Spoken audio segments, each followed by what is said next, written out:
मेरा नाम शैलजा है। आज मैं आपको अपनी सच्ची कहानी सुनाने जा रही हूँ। मैं किचन में बैठकर चूल्हा फूंक रही थी कि तभी मेरी मामी दंदनाती हुई मेरे पास आई और मेरे बालों को कसकर पकड़कर खींचते हुए बोली, क्यों री, अभी तक तूने ना तो बर्तन धोए हैं और ना ही कपड़े। यहाँ चूल्हे के पास बैठकर क्या मटर गश्ती कर रही है? मैंने कहा, मामी मैं बस अभी सब्जी चढ़ाकर जा ही रही थी।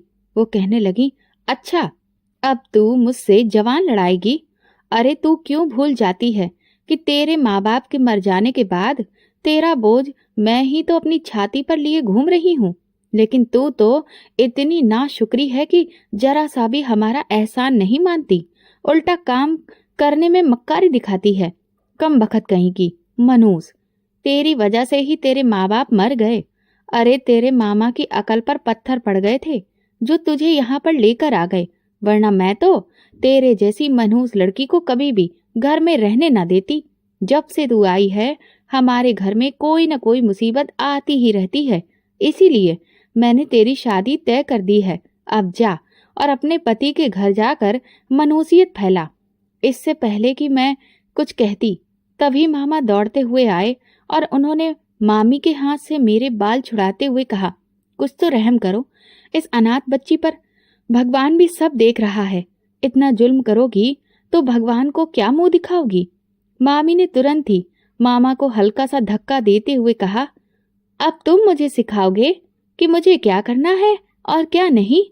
अरे तुम्हारी वजह से ही तो इस कमबख्त को झेल रही हूं मैं, वरना चैन से अपने घर में रह रही होती। लेकिन सुन लो जी, बस एक हफ्ता और, एक हफ्ते के बाद वो लोग आएंगे और इसे ब्याह कर यहाँ से ले जाएंगे। ये कहती हुई मामी बाहर चली गईं। मैं फूट फूट कर रोने लगी। मामा मुझे चुप करवाने लगे और कहने लगे, बेटा मुझे माफ कर देना, मेरे होते हुए भी तुझे इतना सब कुछ सहना पड़ता है। लेकिन मेरी भगवान से बस यही प्रार्थना है कि कम से कम तुझे ससुराल तो अच्छा मिले, जहाँ तेरी कदर हो, तेरा पति तुझ पर कोई आंच भी ना आने दे। ये कहने के बाद मामा भी वहां से चले गए और मैं सोचने लगी, क्या मेरी पूरी जिंदगी इसी तरह बीतेगी? न जाने मेरा ससुराल और पति कैसा होगा। शादी हो जाएगी तो मेरे बच्चे भी होंगे। क्या मैं वो सपने जो कभी मेरे थे उन्हें अपने बच्चों में देख सकूंगी? मैं बचपन से ही पढ़ने की बहुत शौकीन थी और मेरी इच्छा थी कि मैं पढ़ लिख कर अपने पैरों पर खड़ी हो सकूं, कुछ बन सकूं, लेकिन ये मुमकिन नहीं हो सका। इसलिए मैंने ठान लिया था कि मैं अपने बच्चों को खूब पढ़ाऊंगी, उन्हें खूब दिखाऊंगी और अगर मेरी बेटी हुई तो मैं कभी भी उसके साथ कोई भेदभाव नहीं करूंगी, जैसा मेरे साथ सिर्फ एक लड़की होने की वजह से होता आया था। यही सब सोचकर मैं अपने भविष्य के सुनहरे सपने सजाकर विदा होकर ससुराल आ गई। शुरुआती एक हफ्ते में ही मुझे ये समझ आ गया कि मेरे पति तो अच्छे इंसान हैं, लेकिन मेरी सास बहुत ही पिछड़ी सोच की रूढ़िवादी वाली औरत है। वो अपनी बहू से ये अपेक्षा रखती थी कि वो उनके बेटे को भगवान की तरह माने और उसके लिए ऐसे काम करे जैसे कि वो उसकी पत्नी नहीं बल्कि उसकी नौकरानी हो, जैसे मेरा कोई अस्तित्व ही ना हो। ना मैं थक सकती हूँ, ना मुझे कोई दुख या तकलीफ हो सकती है, ना मैं बीमार पड़ सकती हूँ। वो सुबह से लेकर शाम तक मुझे एक टांग पर काम के लिए नचाती रहती थी।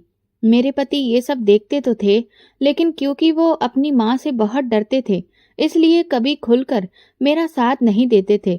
वो धीरे से अपनी माँ को कई बार समझाने की कोशिश भी करते थे, लेकिन मेरी सास उन पर चिल्लाकर उनका मुंह बंद करवा देती थी। मैं अक्सर कमरे में बैठकर रोती थी। मेरे पति मुझसे कहते थे, शैलजा तुम परेशान मत हो, मैं जानता हूँ कि तुमने बहुत दुख झेले हैं और मैं तुम्हें वो सुख नहीं दे पा रहा जो तुम्हारा हक है, लेकिन मैं इसका कोई ना कोई रास्ता जरूर निकालूंगा। कुछ महीनों बाद मेरी सास ने देवर की भी शादी कर दी और फिर मेरी देवरानी के साथ भी उन्होंने वही व्यवहार करना शुरू कर दिया। ससुराल में अगर आपका पति आपके लिए कुछ भी नहीं बोल सकता है तो फिर आप खुद भी हिम्मत नहीं कर पाते कि अपने लिए कुछ कह सकें। इसलिए मैं और देवरानी चुपचाप अपनी सास के हिसाब से ही चलती रहती थी। जब मेरी शादी को 1 साल हुआ तो मेरी सास ने तांडव मचाना शुरू कर दिया कि मैं अब तक पेट से क्यों नहीं हुई।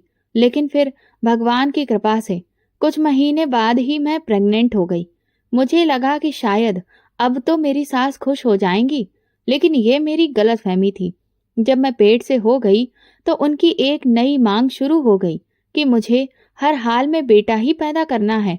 इसके लिए वो अपना उदाहरण देती, देखो मैंने एक भी लड़की पैदा नहीं की, मेरे सिर्फ 2 बेटे हैं और तुझे ही मेरा वंश चलाने वाला पोता देना होगा।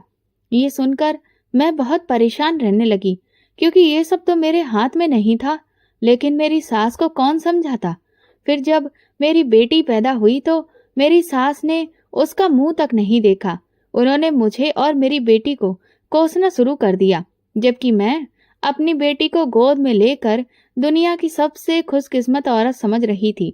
उसे जब मैंने पहली बार गोद में लिया, तभी मैंने तय कर लिया था कि मैं अपनी बेटी को खूब पढ़ाऊंगी लिखाऊंगी और वो जो बनना चाहेगी वो बनाऊंगी। लेकिन घर आते ही मेरी सास ने हंगामा करना शुरू कर दिया कि मैंने बेटी पैदा की है और अब मुझे जल्द से जल्द उन्हें पोता भी देना होगा, वरना वो मुझे मेरे मामा के घर वापस छोड़ आएंगी। ये सुनते ही मेरी सांस गले में ही अटक गई। मैंने अपने पति की तरफ देखा तो उन्होंने अपनी माँ से कुछ कहने की कोशिश की, लेकिन मेरी सास तुरंत बोली, अगर तूने भी अपनी जुबान चलाई तो समझ लेना तुझे 2 पैसे की भी अकल नहीं है।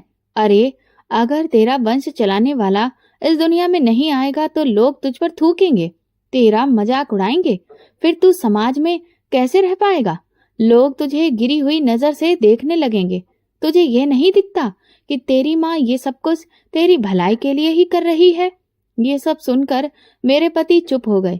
मेरी बेटी के जन्म पर जुल्म सिर्फ मुझ पर नहीं हो रहा था, बल्कि मेरी देवरानी पर भी अब बहुत दबाव बढ़ चुका था कि उसे हर हाल में बेटा ही पैदा करना होगा। जब वो गर्भवती हुई तो बेचारी बहुत घबराई रहती थी, क्योंकि उसने देख लिया था कि बेटी पैदा करने का अंजाम मुझे क्या मिल रहा है। मेरी सास अब मुझे एक पल भी सुकून से नहीं जीने देती थी। मैं अपनी बच्ची को चैन से दूध भी नहीं पिला सकती थी। वो हर वक्त मेरे सिर पर खड़ी होकर तांडव मचाती रहती थी। मैं पूरा पूरा दिन रोते हुए ही गुजारती थी और अपनी बच्ची की ठीक से देखभाल भी नहीं कर पा रही थी। इस वजह से मेरी बच्ची दिन ब दिन कमजोर होती जा रही थी और वो बहुत बीमार रहने लगी थी। एक माँ अपने बच्चे पर कोई मुसीबत नहीं झेल सकती, इसलिए मैंने अपने पति से साफ कहा कि अगर आपने इस समस्या का कोई हल नहीं निकाला तो मैं अपनी बच्ची को लेकर कहीं भी चली जाऊंगी। ये सुनकर मेरे पति गहरी सोच में पड़ गए। मैं जानती थी कि इसमें उनकी कोई सी गलती नहीं है, लेकिन अब जो परिस्थितियां थीं उनमें मैं और क्या कर सकती थी। मैं अपनी बच्ची को कष्ट में छोड़ नहीं सकती थी। धीरे धीरे वक्त गुजरा और मेरी देवरानी को प्रसव पीड़ा शुरू हो गई। उधर मेरी सास ने पहले से ही उसे धमकाना शुरू कर दिया था कि अगर उसने बेटी पैदा की तो उसका क्या हाल होगा। वो बेचारी वैसे ही दर्द से जूझ रही थी और ऊपर से मेरी सास उसका बीपी और बढ़ा रही थी।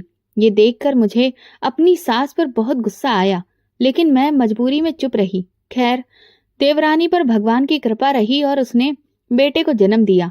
अब तो मेरी सास की खुशी का कोई ठिकाना नहीं था।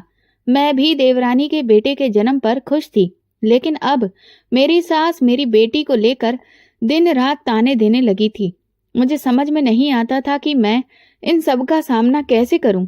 मेरी मासूम बच्ची को तो ये भी नहीं पता था कि उसकी क्या गलती है। धीरे धीरे जैसे जैसे वो बड़ी हुई, वो कई बार मेरे लाख मना करने के बावजूद भी अपनी दादी के पास चली जाती थी और दादी दादी कहती थी। शायद इसी वजह से या जो भी कारण रहा हो, मेरी सास का थोड़ा बहुत दिल पिघला और उन्होंने मेरी बच्ची को अपनाना शुरू कर दिया। ये देखकर मुझे बहुत सुकून मिला, लेकिन इसका मतलब ये नहीं था कि बेटा और बेटी का भेदभाव उनके मन से खत्म हो गया था। जो सुविधाएं, खाना पीना देवरानी के बेटे को मिलता था, वो मेरी बेटी को कभी नसीब नहीं होता था और ये सब अब मुझसे बर्दाश्त नहीं हो रहा था। फिर जब मेरी बेटी के स्कूल में दाखिले की बात आई तो सास ने साफ इनकार कर दिया। उनका कहना था कि बेटियों को पढ़ाने लिखाने की कोई जरूरत नहीं होती, उन्हें तो शादी करके चूल्हा चौका ही संभालना होता है। तो फिर बेवजह उन पर पैसा क्यों खर्च किया जाए। बल्कि अब तो वो मुझ पर दबाव डालने लगी कि मुझे जल्द से जल्द बेटा पैदा करके देना होगा। मेरी मानसिक हालत इस वजह से धीरे धीरे खराब होने लगी थी। जब मेरे पति ने ये सब देखा तो उन्होंने शहर के एक कारखाने में नौकरी ढूंढ ली। जिस दिन उन्होंने मुझे ये खबर दी कि हम अब शहर जा रहे हैं, सच कहूं तो ऐसा लगा कि जैसे किसी भारी बोझ से मुझे मुक्ति मिल गई हो। 3 दिन बाद ही हम तीनों अपना सामान लेकर शहर की ओर रवाना हो गए। लेकिन मेरी सास ने जाते जाते भी यह हिदायत दी कि जितनी जल्दी हो सके बेटा पैदा होने की खुशखबरी सुनाना। मैं जब वहां से निकली तो ऐसा लगा जैसे किसी खुले आसमान में मुझे और मेरी बेटी को पहली बार सांस मिली हो। शहर पहुंचते ही सबसे पहले मैंने अपनी बेटी का एक अच्छे स्कूल में दाखिला करवाया। सब कुछ धीरे धीरे बेहतर होने लगा था। मेरे पति की तनख्वाह अच्छी थी, इसलिए अब मैं अपनी बेटी की परवरिश में कोई कमी नहीं रखती थी। मैं भगवान का दिन रात धन्यवाद करती थी कि उन्होंने मेरी जिंदगी में सुकून भर दिया। लेकिन मुझे क्या पता था कि ये मेरी गलतफहमी थी। एक दिन जब मैं अपनी बेटी का होमवर्क करवा रही थी, तभी मेरे पति कारखाने से लौटे। वो बहुत परेशान लग रहे थे। मैंने पूछा, क्या हुआ जी? तो वो बोले, हमें अब यहाँ से जल्द निकलकर गांव लौटना होगा। ये सुनते ही मेरे पैरों तले से जमीन खिसक गई। चंद सेकंड में मेरी सास के सारे जुल्म मेरी आंखों के सामने घूम गए। मैंने घबराकर पूछा, पर ऐसा क्यों? तो उन्होंने बताया, दरअसल एक भयंकर महामारी पूरे शहर में फैल रही है, जिसकी वजह से कारखाना भी बंद किया जा रहा है। सारे मजदूर पलायन कर रहे हैं। अगर हम समय से नहीं निकले तो रेलगाड़ी, बसें, ट्रांसपोर्ट सब बंद हो जाएंगे और फिर हम यहीं फंसकर रह जाएंगे। अब तो कमाई का भी कोई जरिया नहीं रहेगा। फिर यहाँ पर रहकर खाएंगे क्या? मैंने अपने पति से कहा, लेकिन जानवी का स्कूल? वो कहने लगे, तुम पागल हो गई हो क्या? जब सब कुछ बंद हो रहा है तो स्कूल क्या खुले ही रहेंगे? ये एक बहुत ही भयंकर जानलेवा महामारी है। कब कैसे किसे हो जाए कुछ पता भी नहीं चलता। ये छूने से फैल रही है, हवा से फैल रही है, और अगर किसी को हो जाए तो उसका बचना नामुमकिन के बराबर होता है। ये सुनते ही मैं तो दंग रह गई। मैंने कभी भी ऐसी भयंकर बीमारी के बारे में सुना ही नहीं था। मेरे पति बोले, गांव में रहेंगे तो कम से कम सुरक्षित रहेंगे और रोजी रोटी भी चलती रहेगी। जानवी का एडमिशन भी हम गांव के किसी स्कूल में ही कर देंगे। मैंने कहा, ये आप क्या कह रहे हैं? तो क्या हम लोग अब वहीं पर रहेंगे? मेरे पति कहने लगे, फिलहाल तो मुझे ऐसा ही लग रहा है कि हम गांव से जल्दी वापस नहीं आ सकेंगे, क्योंकि ये बीमारी नियंत्रित करना बहुत मुश्किल होता जा रहा है। ऐसा नहीं है कि सिर्फ हमारा देश ही इस बीमारी से प्रभावित है, बल्कि ना जाने कितने ही दूसरे देश भी इसकी चपेट में आ गए हैं और वे भी इसका मुकाबला नहीं कर पा रहे हैं। ये सब सुनकर तो मुझे दिन में तारे नजर आने लगे। मैं भगवान से प्रार्थना करने लगी कि वो इस मुसीबत को जितनी जल्दी हो सके टाल दे। लेकिन सबसे ज्यादा मैं इसीलिए परेशान थी कि अब मेरी सास कहीं फिर से मेरी बेटी के साथ वही व्यवहार ना करे। खैर, जो भी हो, शाम तक हम लोग सारा सामान बांधकर गांव की तरफ निकल लिए। रास्ते में हर कोई अपने घर जाने के लिए बहुत परेशान दिख रहा था। इतनी भीड़ और भगदड़ मैंने आज तक कभी नहीं देखी थी। घर पहुंचकर हमने चैन की सांस ली। कुछ दिन तो सुकून से बीते। सास भी थोड़ी शांत हो गई थी। शायद बढ़ती उम्र की वजह से मेरे पति ने जमींदार के खेतों पर काम करना शुरू कर दिया था, क्योंकि अब घर का खर्च तो जैसे तैसे चलना ही था ना। और मैं भी अब इस बात को स्वीकार कर चुकी थी कि अब शायद हमेशा के लिए हमें यहीं पर रहना पड़े। कुछ समय बीता तो मेरी सास ने एक बार फिर से मुझे समझाना शुरू कर दिया कि अब तो तेरी बेटी 9 साल की हो गई है और इतने सालों में तू एक बेटा तक पैदा नहीं कर पाई। भला तू चाहती क्या है? क्या तू मेरे बेटे का वंश ही खत्म कर देना चाहती है? ये सुनकर मैंने उनसे कहा, नहीं माँ जी, ऐसा कुछ भी नहीं है। लेकिन उन्होंने कहा, देख, मैं जानती हूँ कि मैंने तेरे साथ बहुत बुरा व्यवहार किया है, लेकिन तू उसके पीछे की वजह भी तो समझ। मैं तेरा और तेरी बच्ची का कोई बुरा नहीं चाहती। सोच, तेरी बच्ची को भी तो एक भाई मिलेगा जो उसकी पीठ को ढक सके, जो उसके सिर पर साया बन सके। ये सब सुनकर मुझे भी लगने लगा कि शायद मेरी सास ठीक कह रही है। मेरे पति भी सास की बातों से सहमत हो गए, लेकिन हमारी लाख कोशिशों के बावजूद भी कुछ नहीं हो पा रहा था। पहले तो पास के डॉक्टर से ही मेरा चेकअप करवाया गया, दवाइयां दिलवाई, लेकिन जब उनसे भी कोई फायदा नहीं मिला तो फिर उन्होंने घरेलू नुस्खों का सहारा लेना शुरू कर दिया। इस सब में तकरीबन 2 साल का वक्त और बीत गया और वो महामारी भी अब नियंत्रण में आ चुकी थी। मुझे लगा कि शायद अब तो मेरे पति वापस शहर जाएंगे, लेकिन उन्होंने कहा कारखाने के मालिक को बहुत बड़ा नुकसान हुआ है और इसीलिए उन्होंने सारा काम बंद कर दिया है। बाकी फैक्ट्री वालों ने भी अब आधे वर्करों से काम चलाना शुरू कर दिया है, क्योंकि सबको डर है कि ये बीमारी दोबारा कब पैर पसार ले, कुछ नहीं कहा जा सकता। ये सब सुनकर मुझे यही लगा कि अब गांव में रहना ही हमारे लिए ठीक रहेगा। मेरी बेटी गांव के स्कूल में ही पढ़ने जाने लगी थी। सब कुछ सही चल रहा था, बस मैं भी अब सास की बात मानकर बेटे के लिए पूरी कोशिश कर रही थी। जो भी पूजा पाठ, व्रत, उपवास, तावीज, धागे, सास जो भी कहती मैं चुपचाप करती रही। एक दिन जब मैं अपनी सास के साथ गांव वाले मंदिर जा रही थी तो रास्ते में गांव की एक औरत मिली। उसने सास को मिठाई खिलाते हुए कहा, मेरी बहू के 4 बेटियों के बाद बेटा हुआ है। ये सुनकर मेरी सास बहुत खुश हुई और पूछने लगी, ये चमत्कार कैसे हुआ? उस औरत ने कहा, अरे तुम्हें नहीं पता, जब से हम पहाड़ी वाले बाबा से मिले हैं हमारे घर में तो भगवान की रहमत ही बरस रही है। उन्हीं के आशीर्वाद से मेरी बहू को बेटा हुआ है, वरना हम तो सालों से बेटे के लिए तरस रहे थे। और सिर्फ मेरी बहू ही नहीं, गांव की न जाने कितनी ही औरतें हैं जो पहाड़ी वाले बाबा के आशीर्वाद से बेटे की माँ बनी हैं। ये सुनते ही मेरी सास की आंखों में चमक आ गई। वो कहने लगी, ये पहाड़ी वाले बाबा कहाँ मिलते हैं? उस औरत ने बाबा का पता बता दिया। सास कहने लगी, अब तो मैं अपनी बहू को भी उनके पास ले जाऊंगी। अगले ही दिन हम पहाड़ी वाले बाबा के सामने बैठे थे। उन्होंने काफी देर तक मुझे ध्यान से देखा। न जाने क्यों मुझे उनकी नजरें बिल्कुल ठीक नहीं लगी, लेकिन भला मैं अपनी सास से क्या कहती। बाबा ने कहा, सबसे पहले हमें तुम्हारे घर आकर पूजा करनी होगी और तुम्हारी बहू को शुद्ध करना पड़ेगा, तभी तुम पोते का मुंह देख पाओगी। ये सुनकर मेरी सास बहुत खुश हो गई। अगले ही दिन बाबा अपने चेले चपाटों के साथ हमारे घर आ गए।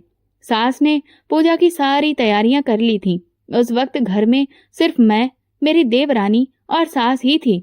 मेरी बेटी स्कूल गई थी और मर्द लोग काम पर। पूजा संपन्न होने के बाद बाबा ने कहा, अब आपकी बहू का शुद्धिकरण करना होगा और इसके लिए एकांत जगह चाहिए। बाबा जैसा जैसा कह रहा था हम सब चुपचाप वैसे ही कर रहे थे। बाबा मुझे मेरे कमरे में लेकर गया। पहले तो सब कुछ ठीक लगा, लेकिन जैसे ही उसने कमरे का दरवाजा बंद किया मैं डर गई। मैं कहने लगी, आप दरवाजा क्यों बंद कर रहे हैं?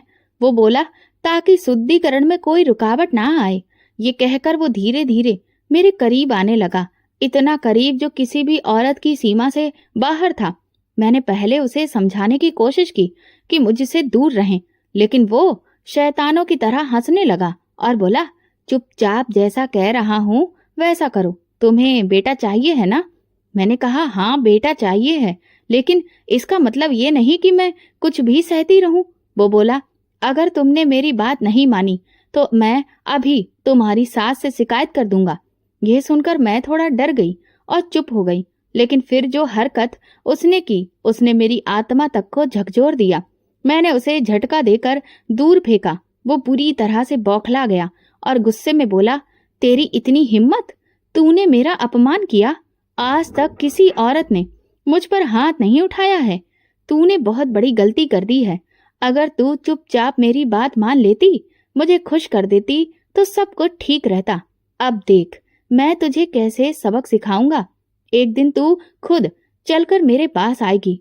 मुझे समझ में ही नहीं आ रहा था कि अब मैं क्या करूं। जैसे ही बाबा ने दरवाजा खोला उसने हंगामा मचा दिया। वो चिल्ला चिल्ला कर कहने लगा, घोर अनर्थ हो गया है। इस बहू के ऊपर तो एक चुड़ैल का साया है। ये सुनते ही मैं, मेरी देवरानी और सास सब हैरान रह गए। मैं तुरंत चिल्लाते हुए बोली, झूठ बोल रहा है ये बाबा, मेरे ऊपर किसी का कोई साया नहीं है। ये ढोंगी बाबा है।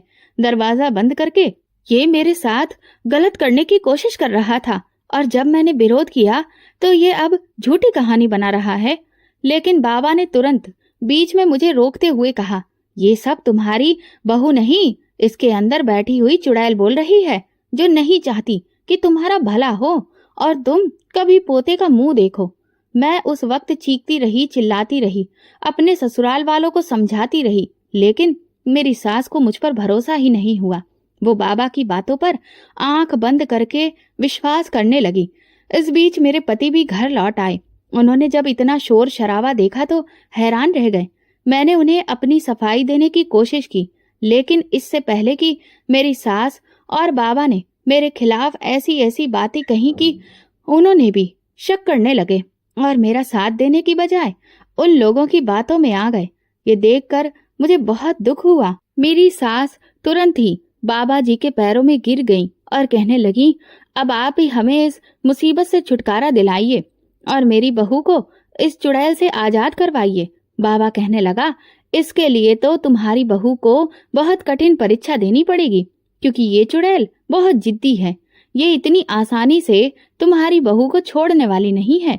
सास कहने लगी, चाहे कितनी भी कठिन परीक्षा क्यों ना हो, मेरी बहू हर तरह की परीक्षा देगी। आप बस एक बार बताइए तो सही।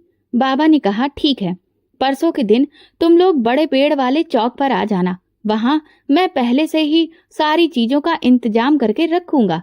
ये कहकर वो बाबा वहां से चला गया। मैं उसकी बात सुनकर बहुत डर गई थी। न जाने वो बाबा मुझे क्या करवाने वाला था। इतना तो समझ में आ गया था कि वो मुझसे बदला लेने के लिए और सबक सिखाने के लिए किसी भी हद तक जा सकता था। मैंने अपनी सास और पति से कहा कि मैं वहां हरगिज नहीं जाऊंगी, तो वो लोग कहने लगे, हमें अच्छे से पता है कि तुम वहां क्यों नहीं जाओगी, क्योंकि ये तुम नहीं, वो चुड़ैल बोल रही है, जो हमारे घर पर बुरी नजर गड़ा कर बैठी है।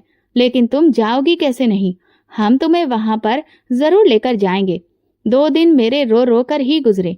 मेरी बेटी भी बहुत परेशान थी कि मैं इतना क्यों रो रही हूँ, लेकिन मैं भला उस बच्ची से क्या कहती कि मेरे साथ क्या होने वाला है।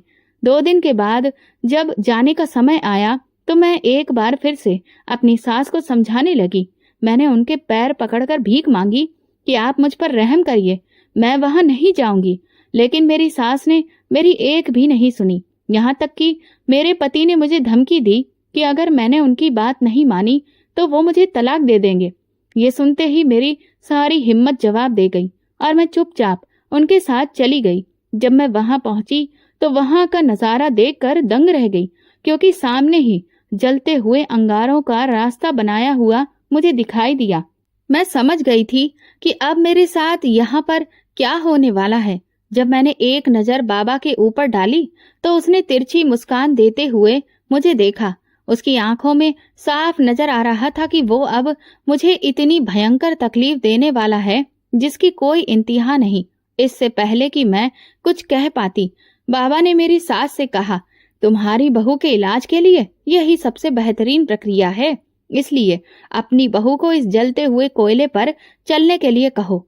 ये सुनते ही मैं जोर जोर से रोने लगी और उन लोगों से भीख मांगने लगी, लेकिन उनमें से कोई भी मेरी बात सुनने को तैयार नहीं था।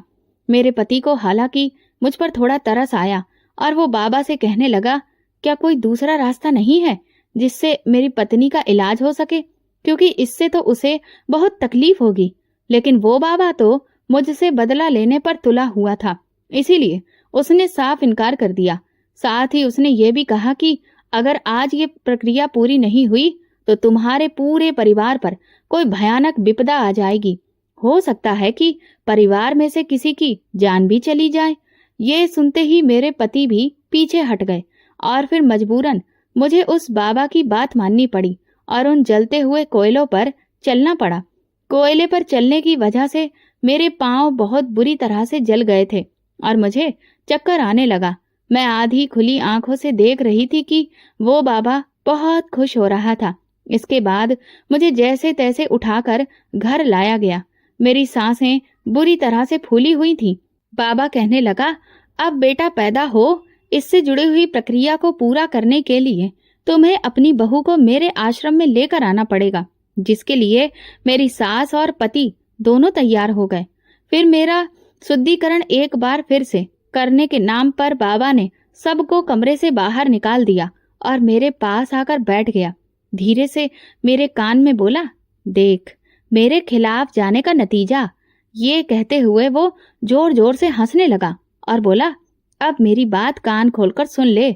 अब तुझे मेरे आश्रम आना होगा और जो मैं चाहता हूँ वैसा ही करना होगा। अगर अब तूने मेरी बात मानने से मना किया तो समझ ले कि इस बार निशाना तू नहीं तेरी बेटी होगी। ये सुनते ही मेरे रोंगटे खड़े हो गए। वो बाबा इतना नीच इंसान था कि अपनी मनमानी के लिए किसी भी हद तक गिर सकता था, लेकिन मैंने ये कभी नहीं सोचा था कि उसकी गंदी नजर मेरी बेटी पर भी होगी। वो कहने लगा, तू सोच ले, अगर इस बार तूने इनकार किया तो सजा तेरी बेटी को मिलेगी। फिर वो मीठी मीठी बातें करते हुए ढोंग रचाकर बोला, देख मैं भी तेरे जैसी खूबसूरत औरत को इतना कष्ट नहीं पहुंचाना चाहता, लेकिन तूने ही मुझे मजबूर किया कि मैं तेरे साथ ये सब करूं। अगर तू चुपचाप मेरी बात मान लेती तो इतना सब ड्रामा करने की जरूरत ही क्या थी। अब तो तू समझ ही गई होगी कि तेरी बात पर विश्वास करने वाला कोई नहीं है और मैं जो कह दूंगा वही सबके लिए पत्थर की लकीर है। इसलिए मेरी बात समझ, खुद को और अपनी बच्ची को तकलीफों से बचा और अच्छे से तैयार होकर मेरे आश्रम आ जाना और मुझे खुश कर देना, जिससे तेरा भी भला हो जाएगा और मेरा भी दिल खुश हो जाएगा, समझी। ये कहकर वो वहां से चला गया, लेकिन मेरे आंसू रुकने का नाम नहीं ले रहे थे। मुझे समझ में नहीं आ रहा था कि मैं इस बाबा का असली चेहरा सबके सामने कैसे लाऊं। मेरी बेटी मेरे पास आकर बुरी तरह से रोने लगी। वो कहने लगी, माँ ये आपको क्या हो गया है? सब लोग आपको इतनी तकलीफ क्यों दे रहे हैं? मैंने जानवी से कहा, तू चिंता मत कर बेटा, तेरी माँ सब कुछ धीरे धीरे ठीक कर लेगी। 2 दिन के बाद मेरे ससुराल वाले मुझे उस बाबा के आश्रम में ले जाने की तैयारी करने लगे, लेकिन मैंने साफ इनकार कर दिया कि मैं वहां बिल्कुल नहीं जाऊंगी, चाहे कुछ भी हो जाए। मेरी सास मुझ पर बुरी तरह से भड़क उठी और कहने लगी, तू क्यों हमारे परिवार की मुसीबतें बढ़ा रही है? वो बाबा बहुत ही चमत्कारी इंसान है, तुझे आखिर दिक्कत क्या है? लगता है तेरे अंदर की चुड़ैल अभी भी नहीं गई है, जो तुझे ये सब करने से रोक रही है। मैंने कहा, माँ जी आपकी आंखों पर अंधविश्वास की पट्टी बंधी हुई है। इस तरह से कभी किसी के बेटे पैदा नहीं होते हैं, लेकिन आपको तो कुछ समझ में ही नहीं आता। वो बाबा सिर्फ मेरी इज्जत के पीछे पड़ा है, इसके अलावा और कुछ नहीं। और ना जाने अब तक कितनी औरतों की जिंदगियां वो बर्बाद कर चुका है, सिर्फ आप जैसे लोगों की सोच की वजह से। ये सुनते ही मेरी सास और भी ज्यादा भड़क उठी, कहने लगी, तेरी इतनी हिम्मत कि तू मुझसे इस तरह बात कर रही है? आज तक तूने एक शब्द नहीं कहा और अब तू मुझे जवाब दे रही है। उस दिन मेरे सब्र की हदें पार हो चुकी थी। मैं अपने दिल की सारी भड़ास निकाल बैठी, लेकिन जब देखा कि उन्हें अभी भी मेरी बातों का कोई असर नहीं हुआ तो चुपचाप अपने कमरे में लौट आई। शाम को बाहर निकली तो देखा कि मेरी बेटी जानवी उनसे खाना मांग रही थी, लेकिन वो उसे खाना ही नहीं दे रही थी। मैं तुरंत किचन में गई, खाना परोसा और जानवी को देने गई, लेकिन जैसे ही मैंने थाली उसके हाथ में दी, उन्होंने थाली मेरे हाथ से छीन ली और कहा, जब तक तू हमारी बात नहीं मानेगी तेरी बेटी भी भूखी प्यासी रहेगी। देखती हूँ कब तेरी अकड़ ढीली होती है। ये कहते हुए मेरी सास जानवी को पकड़कर कमरे में ले गई और उसे बंद कर दिया। वो बेचारी बुरी तरह से रो रही थी, माँ माँ कहकर पुकार रही थी। मैंने हाथ जोड़कर कहा, माँ जी इतनी कठोर मत बनिए, एक छोटी सी बच्ची को अपनी जिद के लिए भूखा रखना ठीक नहीं। लेकिन मेरी सास पर इसका कोई असर नहीं हुआ। उन्होंने जानवी के कमरे के बाहर ताला लगा दिया और खुद बाहर चली गईं। तभी मेरी देवरानी ने मुझे बताया कि दरअसल जब मैंने आश्रम जाने से इनकार किया था तो सास ने तुरंत बाबा को फोन कर दिया और बाबा ने ही कहा था कि आपकी बहू ऐसे नहीं मानेगी जब तक उसकी किसी कमजोरी पर वार न किया जाए। और इसी सलाह पर उन्होंने जानवी के साथ ये सब किया ताकि मैं मजबूर हो जाऊं। ये सुनते ही मेरा गुस्सा 7वें आसमान पर पहुंच गया। उस बाबा को मैं जान से मार देना चाहती थी, लेकिन कर कुछ नहीं सकती थी। मैं इतनी मजबूर थी कि अपनी भूखी बच्ची को खाना तक नहीं दे पा रही थी। अब मेरी आखिरी उम्मीद सिर्फ मेरे पति थे। जब वो थोड़ी देर बाद लौटे तो मैंने उन्हें सब कुछ बता दिया। मेरी बात सुनकर वो चुप हो गए, लेकिन जानवी की आवाजें सुनकर उनका दिल पसीज गया और वो मेरी सास से कहने लगे, जानवी के साथ ऐसा मत कीजिए, मैं शैलजा को समझा दूंगा, वो कल मेरे साथ ही आश्रम जाएगी। ये सुनते ही मेरी सास ने जानवी को बाहर निकाल दिया और मैं अपनी बेटी की खातिर चुपचाप अपनी इज्जत दांव पर लगाने के लिए तैयार हो गई। अगले दिन मैं तैयार होकर अपनी सास और पति के साथ आश्रम जाने के लिए निकल गई। जाते वक्त मेरी बेटी मेरे गले से लिपट गई और बोली, माँ आप मत जाइए। मैंने उसके सिर पर हाथ फेरते हुए कहा, बेटा तू फिक्र मत कर, तेरी माँ जल्दी ही लौटेगी। फिर मैं आश्रम पहुंच गई। मुझे देखते ही बाबा की आंखों में चमक दुगनी हो गई थी। वो मुझे खुशी खुशी अपने कमरे में ले गया और अंदर से दरवाजा बंद कर दिया।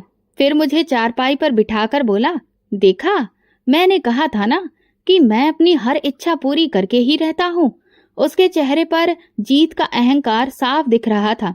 वो बोला, अब तू यहाँ से भाग भी नहीं सकती, क्योंकि अगर तूने ऐसा किया तो तेरी बेटी भुगतेगी। मैंने कहा, तुझे क्या लगता है, क्या तुझे भगवान नहीं देख रहा? भगवान तुझे ऐसी सजा देगा जिसकी तूने कल्पना भी नहीं की होगी। ये सुनते ही वो बाबा जोर जोर से हंसने लगा और बोला, हम ही यहाँ के भगवान हैं, समझी, और जो हम कहते हैं वही सबको मानना पड़ता है। यहाँ कोई नहीं है जो मुझे सजा देगा। अब समय बर्बाद मत कर और मुझे खुश करने के बारे में सोच। ये कहते हुए वो मेरी तरफ बढ़ा और मैंने अपनी आंखें बंद कर ली। मैं लगातार भगवान से प्रार्थना करने लगी, अब बस आपका ही सहारा है, हे भगवान मुझे बचा लो। तभी अचानक आश्रम का दरवाजा खुला और पुलिस अंदर घुस आई। पुलिस ने बाबा को घसीटते हुए बाहर ले लिया। ये देखकर मैं स्तब्ध रह गई। मेरी सास भी हैरान खड़ी थी और कहने लगी, ये सब क्या हो रहा है? ये बाबा जी तो बहुत अच्छे हैं, आप इनके साथ ऐसा क्यों कर रहे हैं? थोड़ी ही देर में वहां बहुत भीड़ जमा हो गई। तब पुलिस ने बताया, हमें शैलजा के पति ने ही फोन करके बुलाया था। ये सुनकर मैं चौंक गई। मेरे पति ने कहा, माँ आपके कहने पर मैंने कभी शैलजा की कोई बात नहीं मानी, लेकिन आज जब हम आश्रम जा रहे थे तो शैलजा ने सिर्फ एक बात कही। मैं अपनी बेटी की कसम खाकर कहती हूँ कि वो बाबा ढोंगी है और मैं जानता हूँ कि शैलजा अपनी बेटी से अपनी जान से भी ज्यादा प्यार करती है। वो कभी भी उसकी झूठी कसम नहीं खा सकती। इसीलिए मैंने रास्ते में ही पुलिस को फोन कर दिया था। ये कहते हुए उन्होंने अपना मोबाइल निकाला और एक वीडियो चलाया। उस वीडियो में साफ दिखाई दे रहा था कि बाबा मेरे साथ किस तरह की हरकत करने की कोशिश कर रहा था। उसमें उसके गुनाह भी खुद उसकी जुबान से रिकॉर्ड हो चुके थे कि वो कैसे सबको बेवकूफ बनाकर औरतों का फायदा उठाता है। ये सब देखकर मेरी सास के पैरों तले से जमीन खिसक गई। वो आगे बढ़ी और उन्होंने बाबा के गाल पर जोरदार थप्पड़ मारा। इसके बाद पुलिस ने मेरे पति से वो वीडियो लेकर बाबा और उसके चेले चपाटों को गिरफ्तार कर लिया। मैंने अपनी सास से कहा, अंधविश्वास के चक्कर में न जाने कितनी ही औरतें इस बाबा के हाथों बर्बाद हुई हैं, और अगर समय रहते पुलिस नहीं आती तो मेरा भी वही हाल होता जो बाकी औरतों का हुआ है। इसके बाद हम लोग घर वापस आ गए। पूरे गांव को बाबा की असली सच्चाई पता चल चुकी थी। फिर जिन जिन औरतों के साथ बाबा ने गलत किया था उन्होंने भी खुलकर अपने बयान दिए। वे अब तक सिर्फ इसलिए चुप थी क्योंकि उन्हें अपनी इज्जत और शादीशुदा जिंदगी के बिगड़ जाने का डर था। सच सामने आने के बाद मेरी सास को अपने किए पर बहुत पछतावा हुआ, लेकिन बेटे और बेटी के बीच का भेदभाव अभी भी उनके मन से पूरी तरह से गया नहीं था। वे बार बार मुझसे कहती, भले ही वो बाबा ढोंगी निकला, लेकिन बुढ़ापे का सहारा तो बेटा ही बनेगा ना। वंश तो बेटा ही आगे बढ़ाएगा, बेटा ही हमारे नाम को रोशन करेगा। इसलिए तुझे तो बेटा पैदा करना ही होगा। तेरी बेटी तो किसी काम की नहीं है। मैं ये सब सुन सुनकर बहुत परेशान हो चुकी थी। इसलिए मैंने अपने पति से कहा कि वे चाहे तो शहर वापस जाएं या ना जाएं, लेकिन मैं अपनी बेटी को लेकर शहर जा रही हूँ और खुद कोई छोटा मोटा काम करके उसकी परवरिश करूंगी। मेरा फैसला सुनने के बाद मेरे पति ने भी मेरा साथ दिया और फिर वो मेरे साथ शहर आ गए। मैंने ठान लिया था कि मैं अपनी बेटी को खूब पढ़ाऊंगी, लिखाऊंगी ताकि कोई भी उसे दबाने की कोशिश ना कर सके। इसलिए मैंने एक फैक्ट्री में काम करना शुरू कर दिया। इस तरह कई साल बीत गए। फिर एक दिन मेरे देवर का फोन आया और उन्होंने बताया कि माँ जी की आंखों की रोशनी अब पूरी तरह से चली गई है, इसीलिए वे उन्हें शहर भेज रहे हैं और हम उन्हें किसी अच्छे डॉक्टर को दिखाकर उनका इलाज करवा दें। कुछ समय बाद मेरी सास शहर आ गई। अब उन्हें पूरी तरह से दिखना बंद हो गया था। हम उन्हें एक बड़े अस्पताल में लेकर गए। डॉक्टर ने उन्हें देखकर कहा कि इनका ऑपरेशन होगा, जिसके बाद उनकी दोनों आंखें पूरी तरह से ठीक हो जाएंगी। मेरी सास इस बात से बहुत परेशान हो गई कि ऑपरेशन का खर्चा बहुत ज्यादा होगा और इतने पैसे कहाँ से आएंगे। लेकिन मेरे पति ने उन्हें समझाया, आप फिक्र मत करें माँ, हम जैसे तैसे सब कुछ संभाल लेंगे। फिर मेरी सास का ऑपरेशन हो गया। कुछ दिनों के बाद जब उनकी आंखों की पट्टी खुली तो उन्हें सब कुछ साफ दिखाई देने लगा। लेकिन जैसे ही उनकी नजर डॉक्टर पर पड़ी तो वो चौंक गईं। उन्होंने कहा, ये? मैंने कहा, हाँ माँ जी, ये आपकी पोती जानवी है। इसी ने आपका ऑपरेशन किया है और आपकी आंखों की रोशनी वापस आई है। ये सुनते ही मेरी सास ने तुरंत जानवी को अपने पास बुलाया, उसके दोनों हाथों को चूमा और उसे आशीर्वाद दिया। फिर उन्होंने मेरे सामने हाथ जोड़कर कहा, मुझे माफ कर दो शैलजा, मैं हमेशा यही कहती रही कि बेटा ही नाम रोशन करता है, लेकिन तूने मुझे गलत साबित कर दिया। तेरी बेटी ने तो बेटों से भी बढ़कर करके दिखाया है। ये सुनते ही मैं अपनी सास के गले लग गई। उस दिन मुझे इस बात की बहुत खुशी थी कि कम से कम मेरी सास को ये समझ आ गया कि जितने बेटे प्यारे होते हैं उतनी ही बेटियां भी प्यारी होती हैं।